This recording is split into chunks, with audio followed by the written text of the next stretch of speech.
Hi, welcome to the coaching game. I'm Laurie Lawson, and tonight my guest is Dr. Alisha Das. Is it Das or Das? Yes. Das. That's Yes. how I've been saying it all week long, and it's I said try Das. I don't know. Dr. Alisha Das.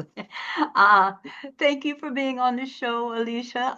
Let me tell the folks a little bit about you. And normally I don't read, but you have so many fantastic critics that I'm going to kind of Oh, cheat and read here. You are regarded globally as the authoritative voice on an angelic language. We're going to find out what that is.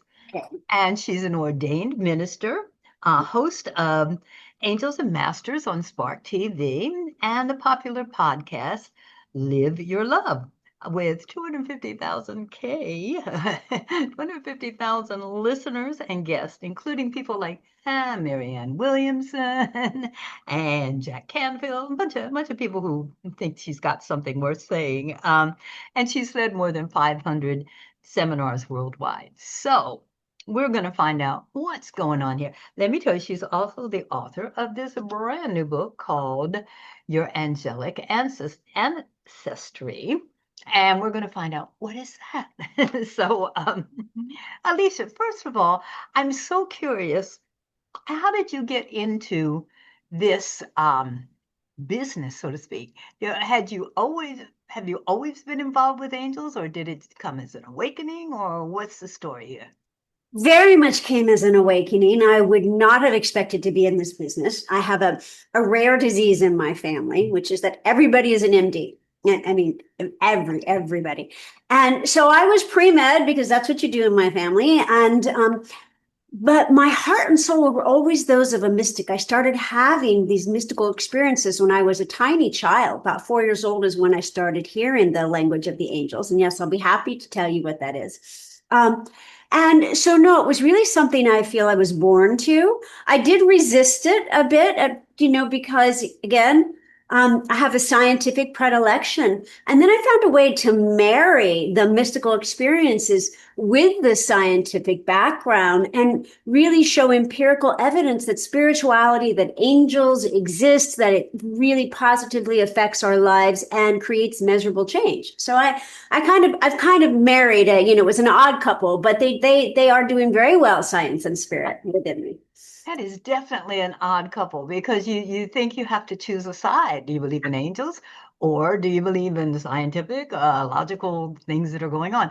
I noticed that your book said 60% of not Americans, I'm sorry, humans, 60% of humans believe in angels, which I find amazing that one, they would admit it. 59%. Oh, And excuse me. the study was the NOR. I did warn you, I'm a nerd. So it was a study by the NORC and the Associated Press. So pretty clinical, right? Not woo woo. Mhm. And they showed that 69% of US adults believe in angels more than believe in God.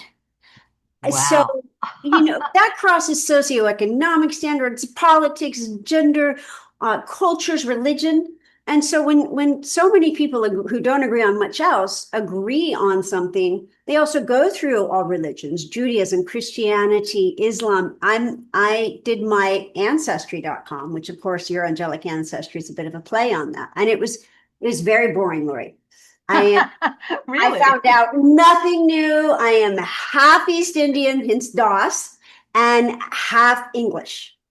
Yeah, Pretty okay. straight down the middle, Eastern, Western. So for me, I've always had this passion of a Hindu is saying the same thing as a Christian. And sometimes that's not very popular, but it's to me, it's really true. Like spirit, God, the universal life force comes to each of us in a way we can receive it. And angels are one of those ways that goes through almost all religions.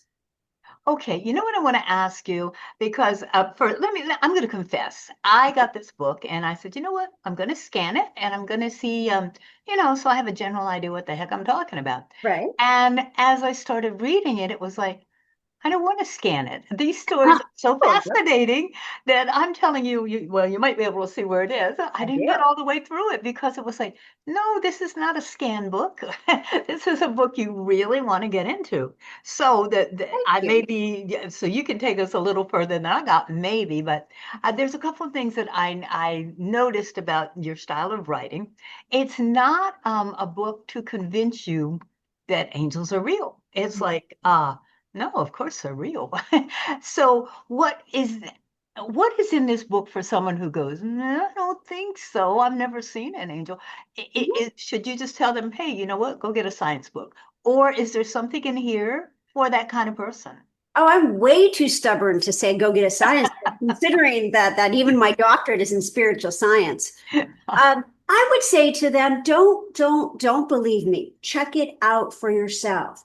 But when the vast majority of people believe in angels, when they are mentioned through so many spiritual texts, there's probably something to it. And you want to hear the first, well, you know the first line of my book because you Yes. read, but the first line in my book is being human is not easy.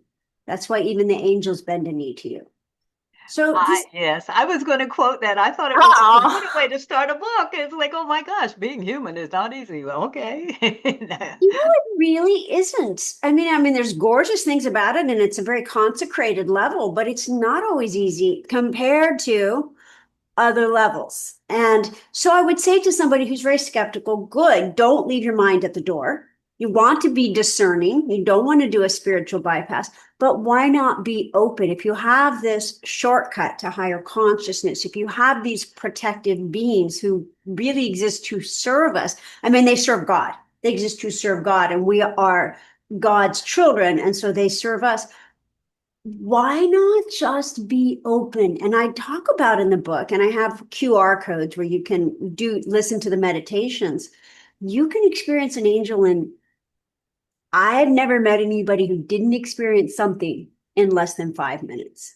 And not because there's anything special about me, because I am old and I've been doing this professionally for 35 years. Wow. So I know how to lead people through it, especially skeptics, because my family, I mean, I could staff a clinic with my family, and so they're the most skeptical. And so I would say, check it out, just be open.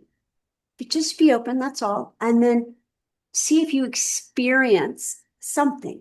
And if you experience something, then perhaps give it another try.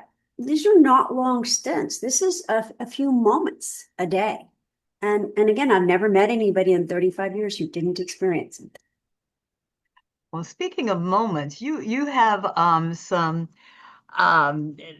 it's what I like is the book is interactive, and you have some moments when people can really get involved. There's a on your website, and maybe I'm sure it's in the book somewhere, but on your website you can find out the name of your archangel. Yes. First, before you tell us how to do that, what can you distinguish between archangels? Uh, and guardian angels and great, what is it, great archangels? Yeah, great. Great archangels. Yeah. What's the difference between all three of them? And do we all have them? We do all have them. And that's why I say, why not experience them a little? Do you know? Because it's not about instead of God or Christ or Buddha. It's a way to make God and Christ and Buddha and nature and whatever one's path is accessible, imminently, immediately, easily accessible, right? Bringing more magic into our humanity. And so angels are in a collective. Guardian angels are an example. We all have a guardian angel. I believe we all have a guardian angel. Some of us two or three, if we're especially ornery, or we are really being of service to a lot of people and we need more help, right? So, so guardian angels are in a collective. They don't have an individual soul. They have a very convenient archangel above them, disseminating the will of God to them. So they are always in contact, conscious contact with God. Our guardian angels serve us personally. Now, angels, it's not like, oh, we're so high and mighty that angels were invented to serve. Angels predate us by septillions of years. It's a very ancient creation. It's just that it was created as service for God. So they serve us, they serve the air, they serve the elements, they serve the Venusians, etc. They serve, right? So we are some of those lucky recipients. Guardian angels serve us personally. They keep us out of trouble if we listen, right? I've heard so many incredible stories of where someone almost died or almost walked off a cliff and a guard, something pulled them back, right? Or the person that the child actually, one of your colleagues, George Norrie, who's the host of Coast to Coast Radio, 6 million listeners. When he was a child, he was 6 years old, a fireman in the middle of the night said, "Get up, get up, get up, your house is on fire." And he ran to his parents and he said, "Oh my God, the firemen said the house is up." And they're like, "What?" And they woke up, and sure enough, the house was on fire. Everybody got out safely, including the cats. They turned around to thank the firemen. There was no firemen. Nobody called the. So do you see, guardian angels serve us personally. Archangels, angels evolved to archangels. Archangels have individual souls, and they serve us more spiritually. Then you'll have the great archangels, and those are almost God. They're ancient as we can possibly, way beyond what we can imagine. And they serve us universally. And they are accessible. They are accessible, but they're very, very lofty. And there's about Googleplex angels, the biggest number you can imagine, about 1 trillion archangels. There's only 144 great archangels. So that's how rarefied they are. Wow, I know 4. So I'm impressed with 144. Okay, 140. That's amazing. Okay, so you're saying that we all have guardian angels, and we don't even necessarily have to tune into them. They're kind of just there, and be nice if we did tune into them. What is the benefit of knowing all this? Besides, well, no, what is the benefit? Fairly fair question. I would ask that. So here's what I've experienced, and more importantly, what thousands of class participants have experienced is that so angels do serve us whether we're conscious or not of them, but when we are conscious of them, now we have direct access to higher guidance. Angel means messenger of God. That's what it means, or of God. Archangel is Mirael, Mikael. Mirael is the archangel of light. Not that comes straight from the angelic language. So in the book, I do present angels that folks might not have heard of. So El means of God. So the advantage is it makes God, universal life force, spirit, the numinous, tangible. Like, what if you could experience God as clearly as you see my image in front of you? What if you could know God as clearly as you know your love for your family? That's what angels do. They step down that infinite frequency of God in a way we can perceive it. So it's greater peace. It's in the middle of the night, you wake up in a panic over the state of the world or your health or your child. And it's like angels, they help pull you into that higher perspective and go, okay, let me stop catastrophizing. Take me above into this higher perspective and let me see the truth, not what my mind and emotions are selling me. So it's really altitude, peace, guidance, and a lot more joy. Yeah, I think you said, and I think you quoted in that you didn't quote you you said it. And then the side effect of this is joy. Joy. There are some bits of turmoil, and I want to quote one, and this is an archangel. Please correct my pronunciation. I'm going to call it San Andale. Very close, and I'm Dia. Okay, okay. And the quote from him is, and this is a part of this book. There are quotes from the angels, and it's like, oh my gosh. So he says, the cauldron of humanity has been stirred. Therefore, tribulations have surfaced. They must be skimmed off the top to make depths pure and accessible. Because I think at this time in our lives, it's like, what the heck is going on here? It's like the weather's gone nuts and politics, and there are wars, and there is pestilence, there's all kinds of plagues, and so it's like, what up? What's going on here, you know? So that helped me a little bit. It's like, okay, we need to keep stirring and clean the top off here. But do you have any thoughts on that? It's like, because it's easy to see when things are going good. It's like, oh, the angels are on my side. But when they're not, it's like, where'd those angels go? Well, that's when they are really with us. Oh, So we're in this pivotal time right now. This is why I wrote finally, I wrote, I've been doing this work for 35 years. I finally wrote it now because a portal is opened and we're in this very pivotal time where we could turn to light or dark our planet. You can feel it, right? yeah. A little rough around the edges right now. And so the angels, but the angels, remember, angels are serve God's will. And God, in a wild act of faith, endowed mankind, humankind, with free will, Mm, right? Free choice, really. And so what's playing out is what is being allowed to play out from God, right? And but yet the more that we allow the angels, are conscious of the angels, call upon the angels, allow them to intervene, because they don't interfere with our free will, the more they can help lift the planet up, because we are moving from the Piscean age. It's part of why it's so intense. We're moving from an age, from the Piscean age to the Aquarian age. That's a big change. Only once every 2,000 years. And so it's moving from the Piscean age is the age of me. What's in it for the individual? The Aquarian age is the age of we. What's the highest good? It's the collective. It's we're all one. Angels, by the way, the sign of Aquarius is an angel. So that's part of the advantage of working with the angels is they help, they're in a collective. Remember, they know that we're all one. We're all ultimately God, the universe, spirit. So they're helping us move into the Aquarian age. But when you're moving, it's like, when you start something new, the old habits, the old identity yanks on you, goes, you sure? You sure you want to quit smoking, drinking, thinking negatively, whatever it is, right? You sure? It's familiar, right? And so that which is in the way is coming to the surface. There's a lot of darkness on the planet, but there's way more light.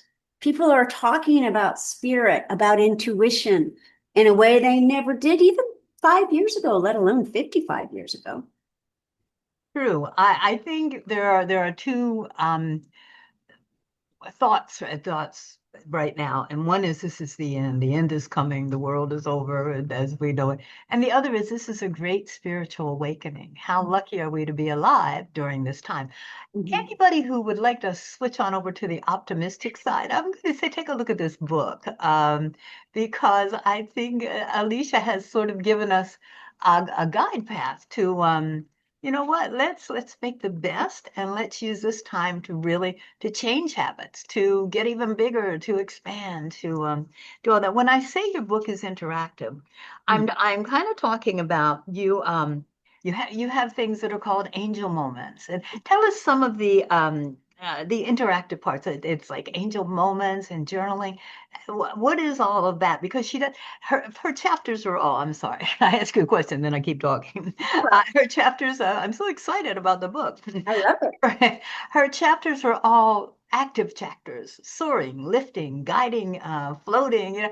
And it's like, so you're supposed to be doing something. You're not just supposed to be reading. You're supposed to be doing something here. There's a little action going on. But tell us how you are helping us do that with some of these interactive things that you've got going with the book. Well, again, I love this question because again, it's all about, I want you to make it your own. I don't want you to take my word for it.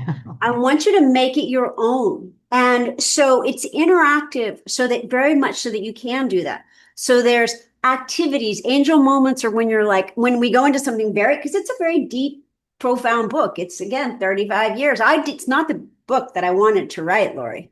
It's the, Really? no, man, I wanted to write an accessible book.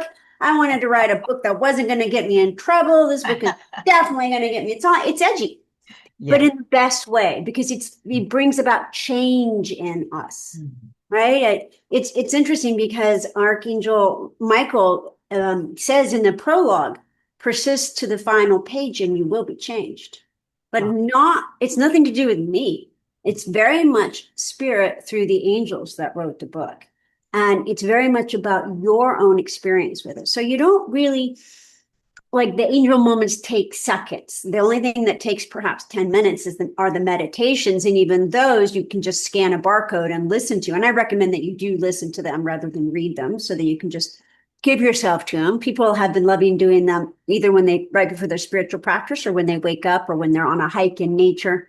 You probably don't do them while you're driving a car. But, so it's really, and then there's activities and then there's a analysis, fun analysis of like, well, gosh, why is that triggering to me? Why am I resisting that? What is it about that? So that what it does is people, it's so fascinating to read the reviews and hear people's experiences. I'm like, did you read the same book?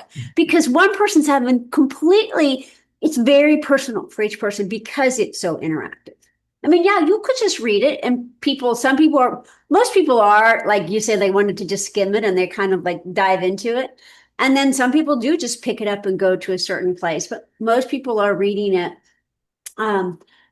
through, but I made it very accessible with true stories in it. So it's fun. It's not, because it's deep, right? We want it to be Very. fun too. And it was, and will be, I think. I'm dying to get to the next chapter. But so tell us, what is angelic language? Is that a language different than ours? Is it Aramaic? What is it? Yeah, it's beautiful. So Aramaic is a light language. So it's but no, it is not Aramaic, which is also another beautiful language. The angelic language, and it doesn't sound much like our languages at all, human language. It's as close as a human tongue can get to speaking the language the angels speak. Now, with that said, the angels really speak telepathically. They don't need, because remember, they're not physical. Like you go, what does an angel look like? Well, it looks like the space between my hands. So their essence, but that's how they help us connect to God, because God, the divine spirit, is essence. It's not physical, right? It endows the physical, but it's metaphysical. It's beyond the physical, as are angels. So the angelic language is a language the angels speak that is the closest we can get to a human ear, to human understanding, human tongue speaking. So I started hearing it when I was tiny, 3 to 4.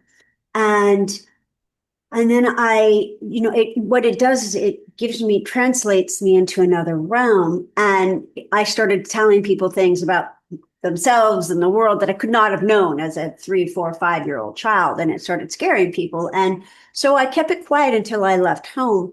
And then once I had a really much more free reign, I started the opening to hearing this language. And at first, I really didn't know what it was, but I knew it was connected to angels. And then I kept allowing myself to hear it. And it would unfailingly lift me into this beautiful place.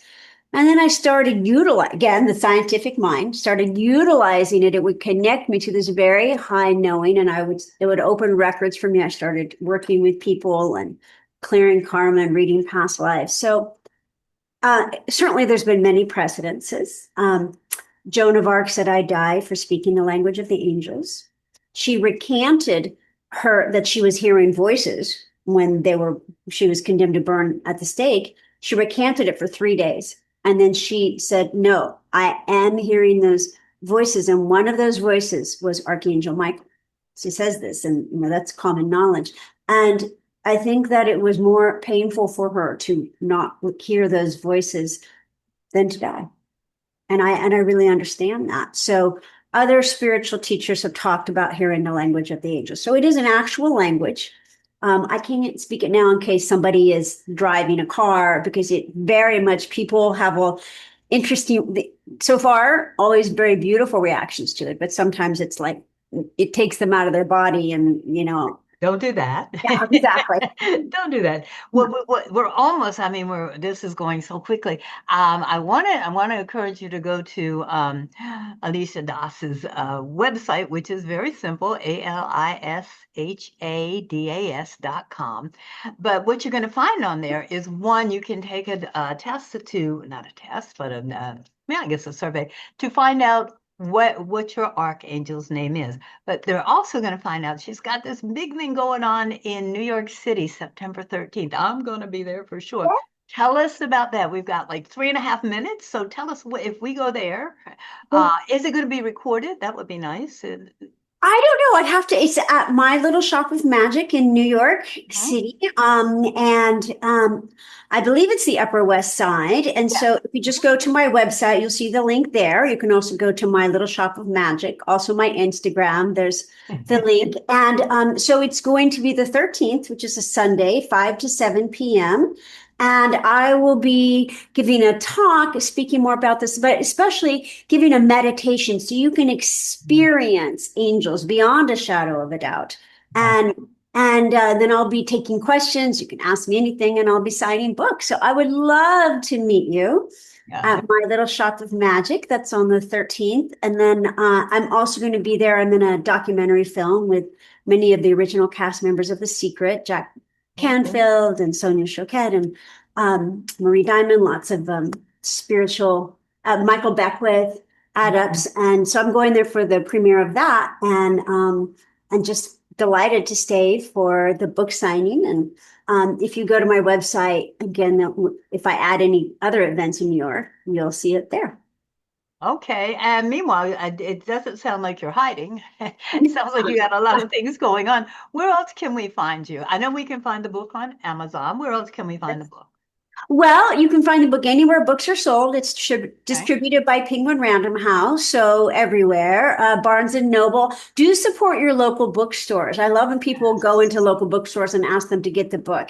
So, and because it's Penguin Random House, it's every bookstore has a rep from Penguin, so you can get it anywhere. And I'm doing a special event right now, actually starting next week, where people will order 4 books. I'm doing 3 classes where I'll be taking questions from them. We'll be going through the book and going, well, what is the angelic language? Or how do I hear my angelic name, I like etc. that. Yeah, what a great idea. Yeah. Yeah. Take them through the book. And are you doing podcast or are you Yes, thank you for asking. That's so sweet of you. My podcast is Live Your Love, mhm. and I invite best-selling authors and spiritual influencers on. My last guest was Robert Holden, and Marianne was on right before that. Michael Beckwith is going to be this fall. So it's all about, how are we all speaking the same language? How do we come together and support each other spiritually? I can't imagine anything that's more needed than that at this time. I'm very grateful that you're going to be in New York City because I'm in New York City, so that works well. And for the book, I would say check out Marianne Doss. She's got a whole, oh my goodness, Alicia Doss. You got me thinking of Marianne Williamson. So check out Alicia Doss. She's got a lot of stuff going on that I think, if nothing else, is fascinating reading, but I think it might be helpful to everyone. Alicia, I can't thank you enough for being on the show. I can't wait to see you in person on the 13th. And maybe we can talk about doing the Alicia Doss part 2. Yeah, because I'm sure you've got more stuff going on. So thank you so much for being a guest on the Coaching Game.